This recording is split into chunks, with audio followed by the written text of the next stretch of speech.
Tous les dimanches à 17h30, vous nous retrouvez dans le fauteuil sur twitch.tv/tdactu, une émission qui vous est présentée par unibet.fr, notre partenaire pour les paris en ligne sur la NFL. Et tout de suite, voici un extrait de la dernière émission.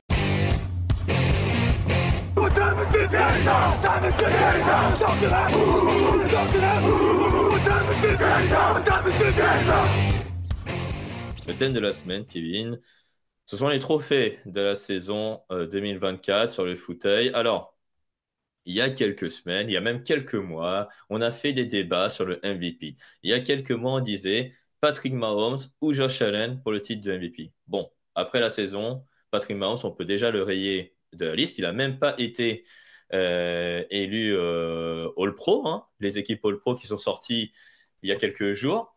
Et parmi les quarterbacks des deux équipes All-Pro, eh ben, ce sont les deux favoris pour le titre de MVP. Il y a évidemment Josh Allen, qui reste donc, et Lamar Jackson, qui font partie des favoris pour ce trophée. Alors, Kevin, vous en avez déjà débattu avec Alain en toute fin d'année. Est-ce que toi, ton vote a changé entre-temps entre Lamar Jackson et Josh Allen, ou on reste sur Josh Allen? C'est vraiment très indécis, hein. C'est deux joueurs qui ont vraiment d'excellents arguments l'un comme l'autre. On l'a vu hier, Lamar Jackson, hein, qui a été exceptionnel encore. Malgré tout, j'ai un peu la sensation que les Bills ont plus besoin de Josh Allen que les Ravens ont besoin de Lamar Jackson pour être là où ils sont aujourd'hui. Donc c'est dans ce sens-là que je le donnerais peut-être à Josh Allen, mais voilà, il n'y a pas de scandale si c'est Lamar Jackson. Les deux font une saison extraordinaire. Alors, sur l'argument, effectivement, impact sur l'équipe, clairement, je te rejoins. Josh Allen a les arguments pour.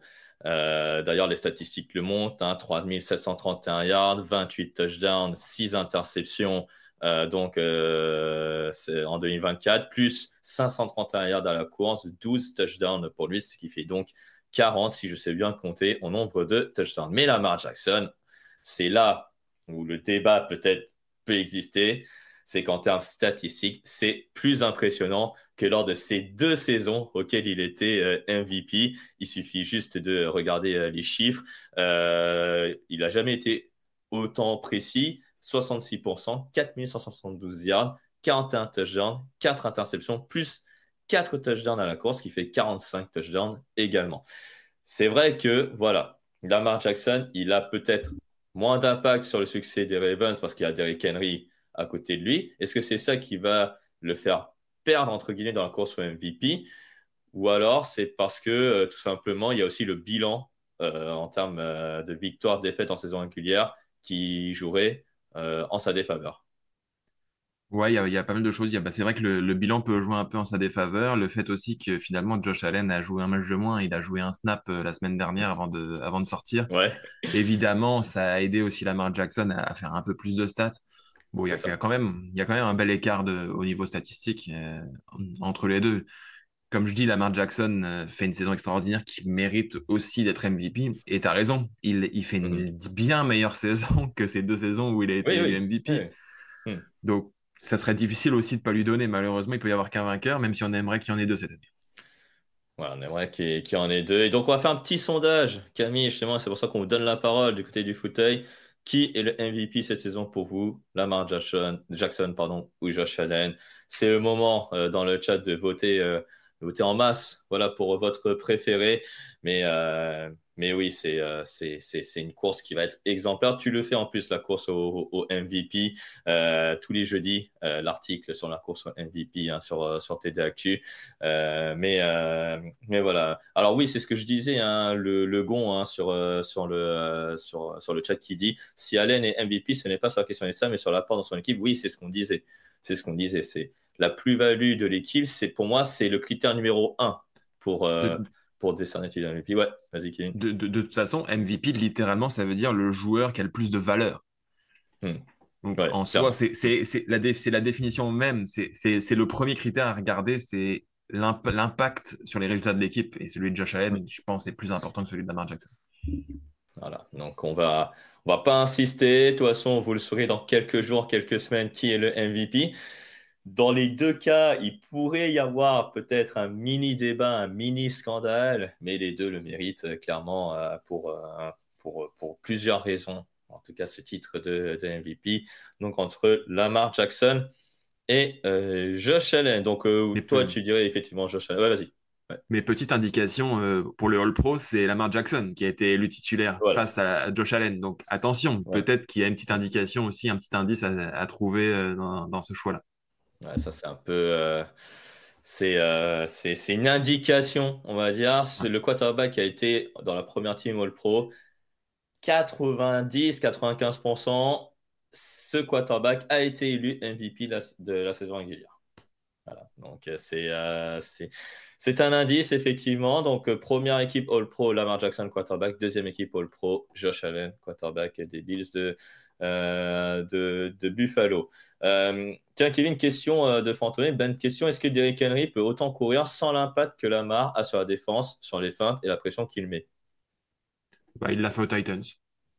Ouais, oui, c'est vrai. Donc voilà, donc clairement, voilà, Lamar Jackson. Alors là, le vote va se terminer. Là, il y a une petite tendance, Josh Allen. Alors peut-être qu'on vous a influencé, mais vraiment, c'est votre vote. Hein. C'est votre vote. Donc en tout cas, toi, tu mets Josh Allen. Moi aussi, je mettrai, voilà, personnellement, Josh Allen.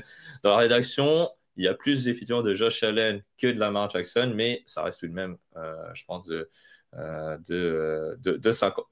50-50 entre ces deux joueurs au final. Kevin, on va passer au titre de joueur offensif de l'année. Alors, moi, j'ai un peu peur, Kevin, et je ne sais pas si c'est ton cas aussi, que celui qui n'est pas MVP va devenir joueur offensif de l'année. Est-ce que c'est ta crainte? Oui, c'est ma grande crainte. Alors oui, effectivement, il faudrait que les deux joueurs qu'on a cités précédemment soient joueurs offensifs soit et un titre plutôt, je veux dire, les deux. Mais malheureusement, on a aussi un certain Saquon Barkley qui mériterait d'avoir quelque chose. C'est Saquon Barkley, justement, parmi les meilleurs candidats à ce trophée de joueur offensif de l'année. Tout simplement, une saison incroyable. Je suis en train de chercher un peu les statistiques. Déjà plus de 2 milliards à la course en saison régulière.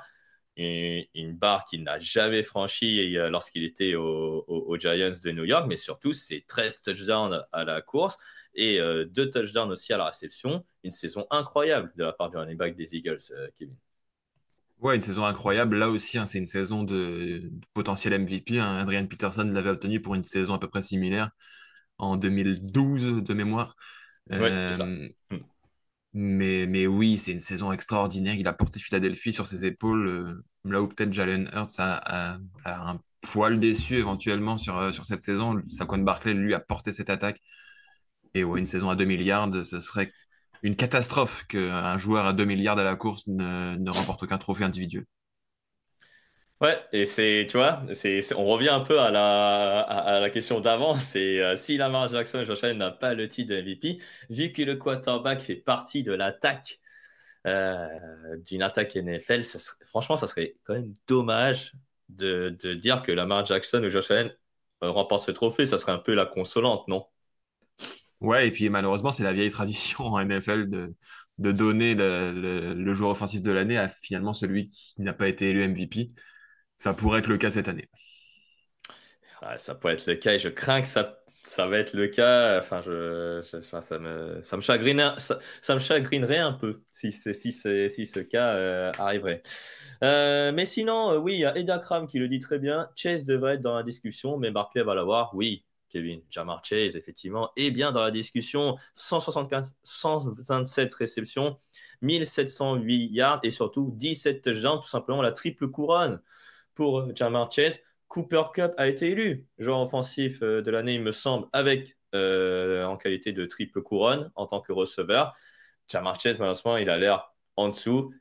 En plus, déjà, le bilan individuel, il est moins bon, entre guillemets, que Saquon Barkley, mais il y a aussi le bilan de l'équipe qui va jouer en sa défaveur. Exactement. Joe Burrow, aujourd'hui, on devrait le mettre dans le débat avec Josh Allen et Ouais. Lamar Jackson. Il n'y est pas parce que Ouais. les Bengals ne sont pas en playoff Mhm. et ont à peine une saison au-dessus de 50%. Jamar Chase souffre de la même chose. Il fait effectivement une saison exceptionnelle qui devrait lui permettre d'être dans ces discussions-là. Mais voilà, c'est deux joueurs exceptionnels qui n'ont pas suffi à porter leur équipe à suffisamment loin. On va passer donc au trophée de joueur défensif de l'année. Alors, j'ai pas fait de sondage pour le joueur offensif de l'année. Je pense que Saquon Barkley devrait l'avoir. Voilà, on va pas se faire d'illusions, mais bon, on ne sait jamais.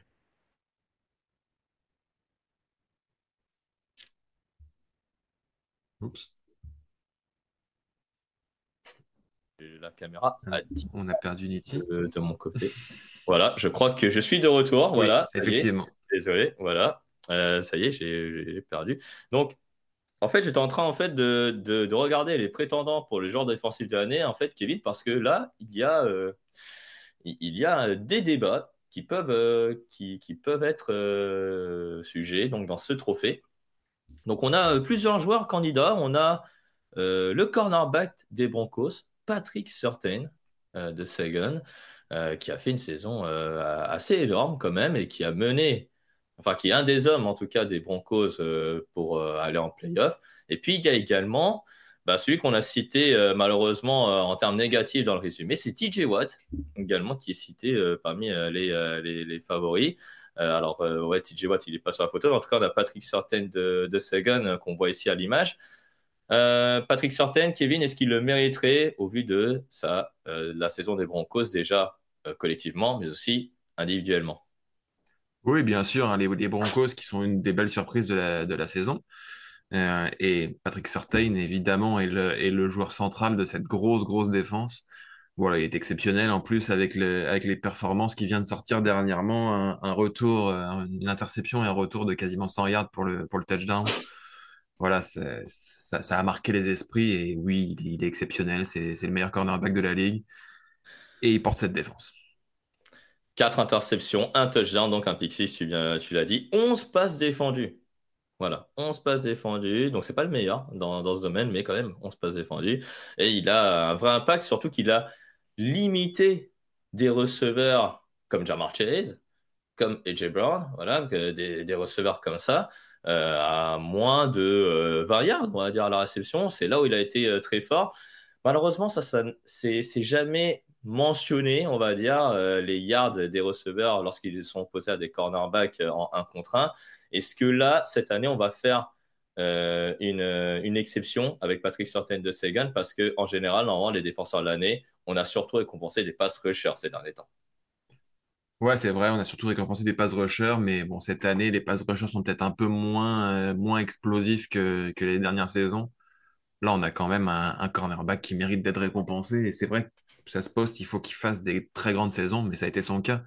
Finalement, on se passe défendu quand on est un cornerback aussi craint et qu'on finalement on reçoit aussi peu de ballons dans sa direction. Ça reste des chiffres extraordinaires.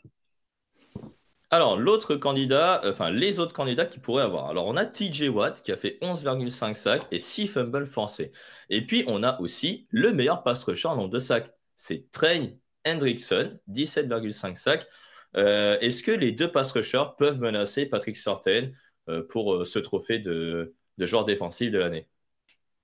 Probablement pas, puisque voilà, TJ Watt, on l'a dit, hein, le dernier tiers de la saison est quasiment blanc. Il s'est pas passé grand-chose de son côté. Il a clairement marqué le pas. Trey Hendrickson, de son côté, joue dans une défense qui a été catastrophique. Lui a été extraordinaire, mais autour de lui, il y a tellement rien que finalement, il est un peu noyé dans cette masse un peu cata cette année. Donc voilà, ils sont moins mis en avant, alors que Patrick Surtain aujourd'hui est dans une défense qui est exceptionnelle. Alors, Guigui Twig nous dit Miles Garrett. Est-ce que aussi ce serait un candidat pour le titre de défenseur de l'année? Oui, ben, j'y ai pensé aussi, il était un peu dans ma liste. Mais voilà, Mhm. il souffre également de la défense des Browns. Il surnage, mais voilà, c'est une défense qui n'a pas montré grand-chose en dehors de lui, finalement. Donc, c'est un peu comme le joueur offensif de l'année. On a clairement un favori, c'est Patrick Surtain de Sagan. Les autres sont un peu en dessous, mais pourraient tout de même y prétendre. Les dernières années, c'était un pass rusher qui était Mhm. consacré, mais là, on voit mal comment un pass rusher pourrait l'emporter, alors qu'il n'y a pas forcément un pass rusher qui nous a marqué durant la saison 2024, Kevin. Non, pas vraiment de pass rusher, c'est vrai. Mac Crosby a peut-être été un peu moins bien aussi. Nick Bosa également. Voilà, c'est les joueurs qu'on a l'habitude de considérer. Micah Parsons également, qui a eu des blessures. Voilà, les joueurs qu'on a l'habitude de voir habituellement ont un peu manqué à l'appel cette année. Exactement. Donc voilà, ce type de joueur défensif de l'année va consacrer probablement un nouveau joueur. Voilà, peut-être un cornerback. Voilà, avec Patrick Sardesagan. Alors JBR65 nous dit Roquan Smith. Bon, j'y crois pas trop là. Roquan Smith, c'est surtout que les premières semaines c'est compliqué hein, pour Roquan Smith, notamment son match face aux Raiders de Las Vegas. Je Voilà. pense Donc qu'un Fred Warner au poste de linebacker serait peut-être un poil voilà. mieux placé même que Roquan Smith. C'est ça. En plus, Fred Warner, qu'on avait cité parmi les potentiels candidats à un titre de joueur défensif de l'année en début de saison. On va passer au rookie, si tu veux bien, Kevin, avec le rookie offensif de l'année. Alors, vous l'avez peut-être vu dans les images qui ont défilé dans le fauteuil. Ah oui, avant de revenir sur le joueur défensif, sur le rookie offensif de l'année, Udinese Perlavita nous dit Zach Bone. Pourquoi pas Zach Bone, qui a fait une super saison C'est avec les vrai. Eagles. Le joueur que personne n'attendait, et qui était cité Ouais. par absolument personne en début de saison et qui a explosé dans cette Mm. défense des Eagles, c'est vrai. C'est Mm. un vrai élément, mais voilà, il a peut-être un nom un peu moins connu, un peu moins hype, et ça peut compter Voilà. dans ce genre de vote. Voilà, un peu moins clinquant, c'est vrai. Zach Bone qui a signé seulement 1 an avec les Eagles et qui fait une saison incroyable au poste de linebacker pour cette équipe qu'on verra probablement tout à l'heure face aux Packers de Green Bay.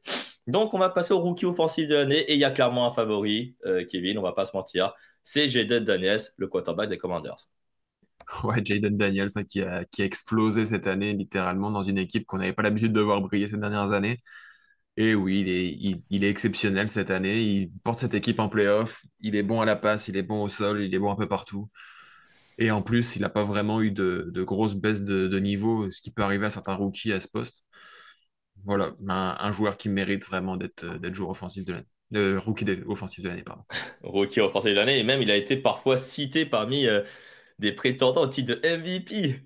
Qui sait, pendant la saison, je regarde les statistiques et c'est vrai, hein, 6568 yards pardon, à la passe, 25 touchdowns, 9 interceptions, plus 6 touchdowns à la course, ça fait 31 touchdowns. On a un peu dit avec Jean-Michel Bouchard, c'est un quarterback qui pourtant n'était pas forcément considéré avant la draft 2024 et depuis, il a tellement monté dans le rapport. Oula, pardon, je vais y arriver. Et puis, avec une saison incroyable statistiquement, il a même mené les Commanders vers les playoffs. On le sent aussi, tu vois, du côté de Jaden Daniels, on le sent qu'il y a encore une marge de progression. Oui, il y a une grosse marge de progression même, puisque il peut aller plus loin, à l'image finalement d'une trajectoire à la Lamar Jackson qui a vraiment développé son jeu de passe. On le sentait en début de saison, il passait pas beaucoup, et puis petit à petit, on lui a laissé plus de liberté, et on voit que ça peut aussi être un bon passeur, Jaden Daniels. Donc oui, il y a une grosse marge de progression, et puis en plus, il joue dans une équipe qui est en construction encore, qui finalement est à la première année de sa reconstruction, donc oui, il va pouvoir accompagner cette équipe dans la montée en puissance.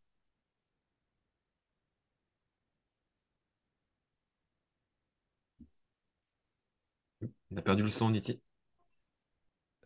Oui, bah, je suis d'accord avec toi sur la partie Jaden Daniels. Et clairement, moi, je trouve qu'il a fait une saison incroyable en tant que rookie. Est-ce qu'il y avait d'autres prétendants pour toi?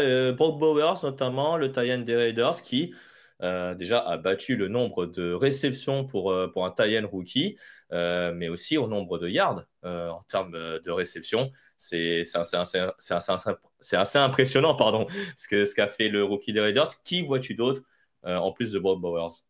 Ouais, Brock Bowers qui sort une saison exceptionnelle, qui est même All-Pro dès sa première saison, alors que le poste de tight end est quand même bien fourni en NFL. Et puis bah, j'avais aussi Bonix de mon côté, Hmm. là encore aux Broncos, qui a surpris tout le monde. Personne ne le voyait à ce niveau, et Sean Payton en a fait une très très belle arme à ce poste.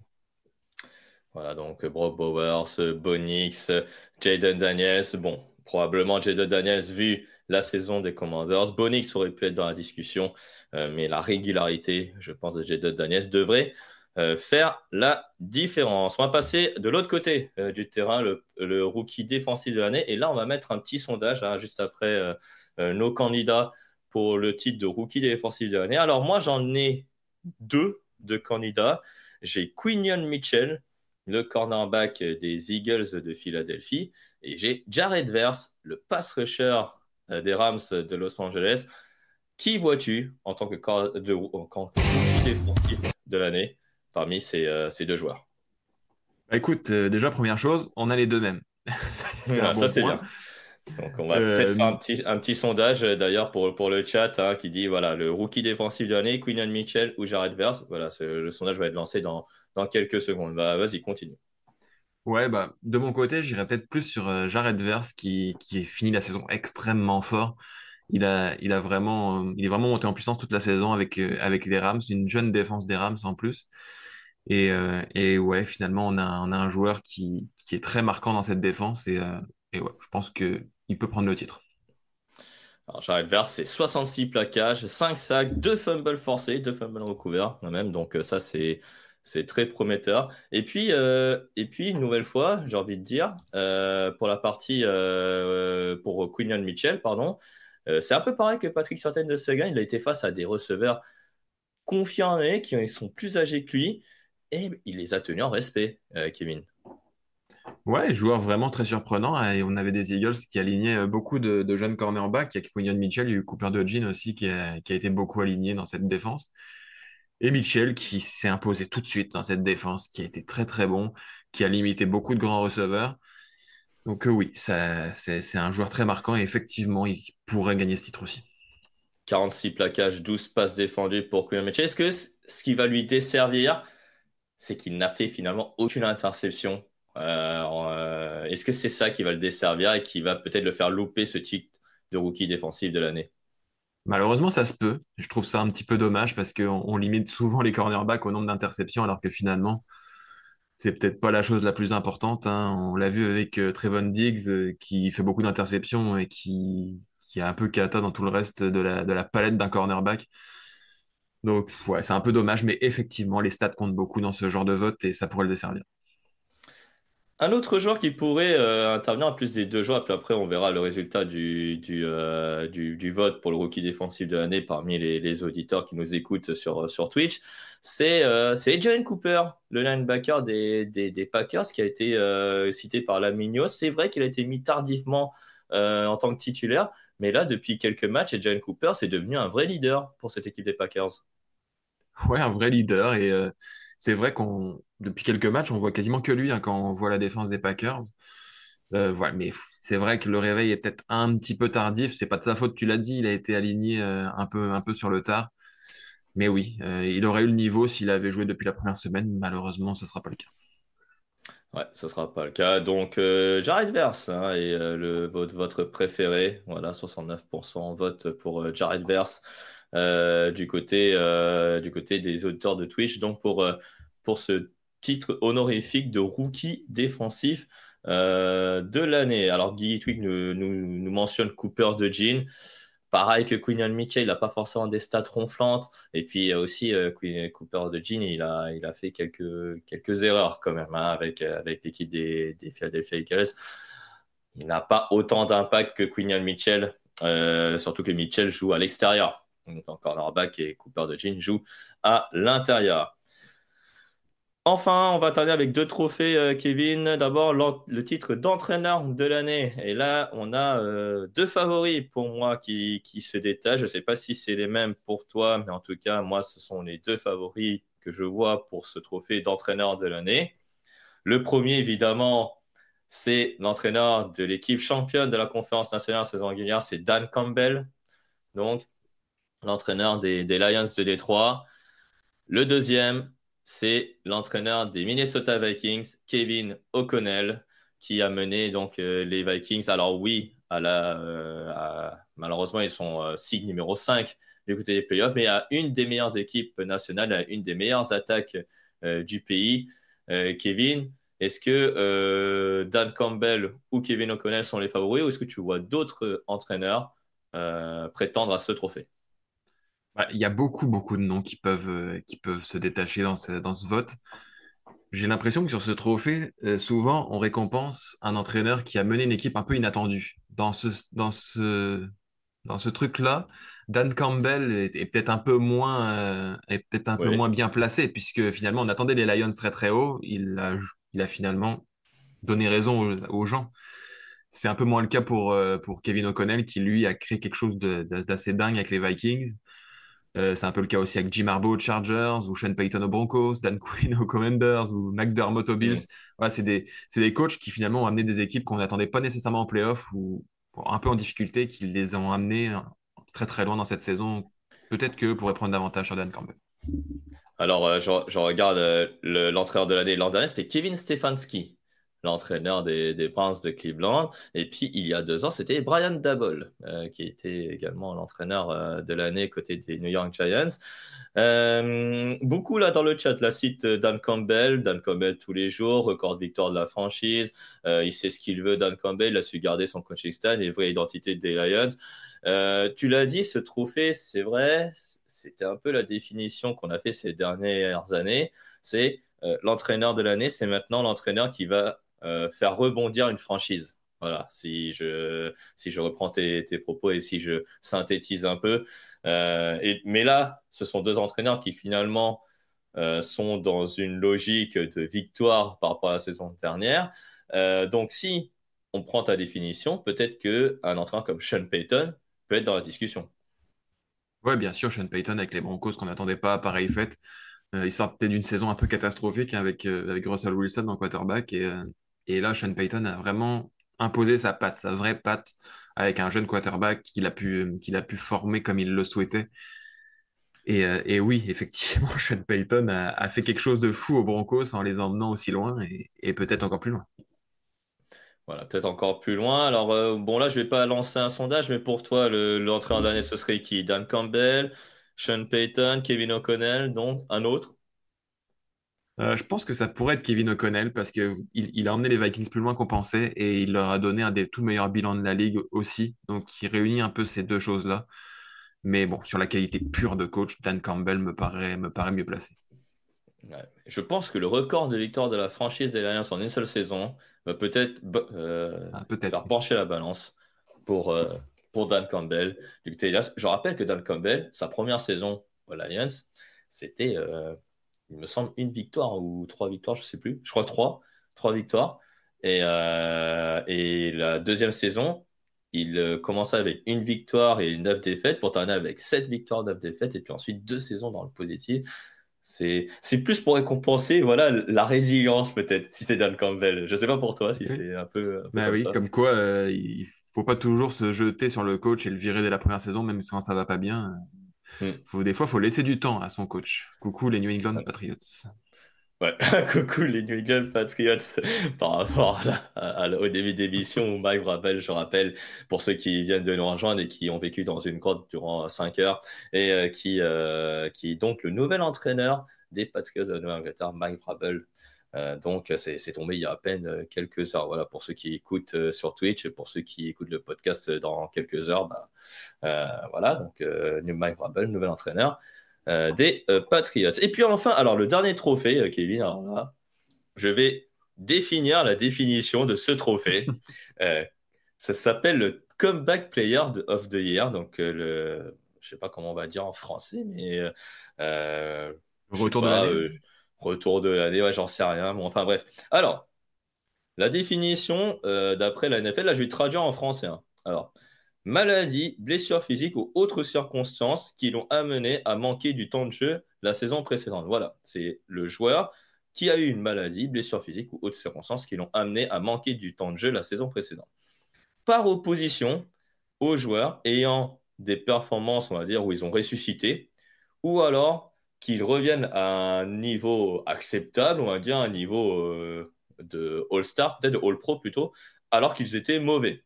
Voilà, donc en fait finalement le Comeback Player of the Year, ce n'est plus un trophée où le mec était mauvais les saisons précédentes et qui cette année fait une saison incroyable. Ce n'est plus ça. Maintenant c'est il revient d'une blessure des ligaments croisés par exemple et fait une saison superbe. Alors oui, on a pensé à Sam Darnold, hein, clairement, hein, pour le titre de Comeback Player of the Year, le quarterback des Vikings. Mais toi, tu avais un autre favori, Kevin, qui répond donc à la définition que je viens de donner. C'est Joe Burrow. Ouais, bah Joe Burrow qui a raté une grande partie de la saison dernière, évidemment sur blessure, qui cette année sort une saison de MVP. Je détesterais pas non plus l'idée que Joe Burrow reçoive un titre individuel après la saison exceptionnelle qu'il a sortie, un peu plombé par sa défense, mais malgré tout, il mérite quand même quelque chose de cette saison exceptionnelle. Donc oui, il répond à cette définition de la NFL qui semble avoir voulu créer un trophée un peu fourre-tout qui leur permet de le donner à qui ils ont envie pour récompenser une grosse saison. Ça pourrait être Joe Burrow cette année.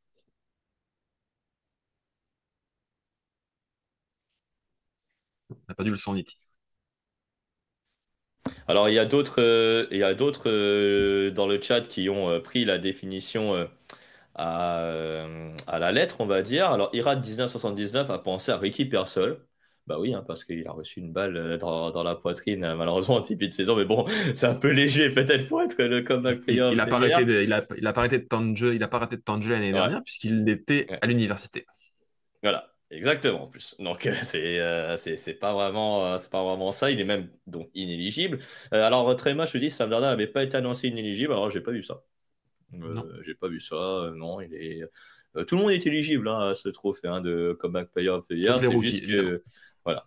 Sauf les rookies. Sofiane F qui nous dit Deshaun Watson. Bon, bon on va arrêter là pour les suggestions. Mais oui, alors il y a Sam Darnold donc qui peut être candidat. Il y a aussi Joe Burrow donc qui peut être candidat donc à ce trophée de Comeback Player of the Year. Kwanzaa, ouais, qui nous dit une suggestion. Christian Gonzalez, le cornerback des Patriots, pourquoi pas? Effectivement, c'est exactement la définition qu'en fait la NFL. Voilà. Donc pourquoi pas, s'il fait partie des gens qui sont éligibles. Et ouais, hein, qui a connu une grosse blessure, effectivement, en 2023, et qui, là, en 2024, a joué bah, quasiment tous les matchs, désormais, Christian Gonzalez. Alors, je regarde très vite les performances de Christian Gonzalez, parce que forcément, je suis pas au courant de tous les statistiques de tout le monde. Donc, 11 passes défendues, 2 interceptions et 59 plaquages, quand même. Pour Christian Gonzalez, c'est quand même prometteur. Donc, oui, effectivement, Christian Gonzalez pourrait être un des candidats principaux à ce titre honorifique de Comeback Player of the Year. Tu le comparais à un autre trophée au basket, Kevin, qui pourrait peut-être être plus adéquat, plus adapté même à la NFL. C'est le trophée, par exemple, de la meilleure progression. Ouais, ça me paraît être plus lisible, en tout cas pour à peu près tout le monde. Le joueur qui est le plus progressé, dans ce cas-là, effectivement, Sam Darnold aurait été probablement le favori numéro un, puisque il vient de nulle part un petit peu. Il a jamais vraiment performé en NFL, donc c'est toujours compliqué de lui donner le comeback player de l'année. Mais sur une meilleure progression, effectivement, il aurait été un parfait candidat. Voilà, il aurait fait donc un candidat même plus que crédible si on est sur un trophée donc de meilleure progression. Voilà donc ce qu'on pouvait dire donc sur les trophées, les principaux trophées de la saison, donc MVP, joueur offensif, joueur défensif, les rookies offensifs et défensifs, coach de l'année et enfin le comeback player of the year. Vous pouvez après vous remettre le podcast parmi les candidats qu'on a cités. Mais en tout cas, vous pouvez être sûr que un de ces joueurs probablement va recevoir le trophée auquel il est éligible pour la saison 2024.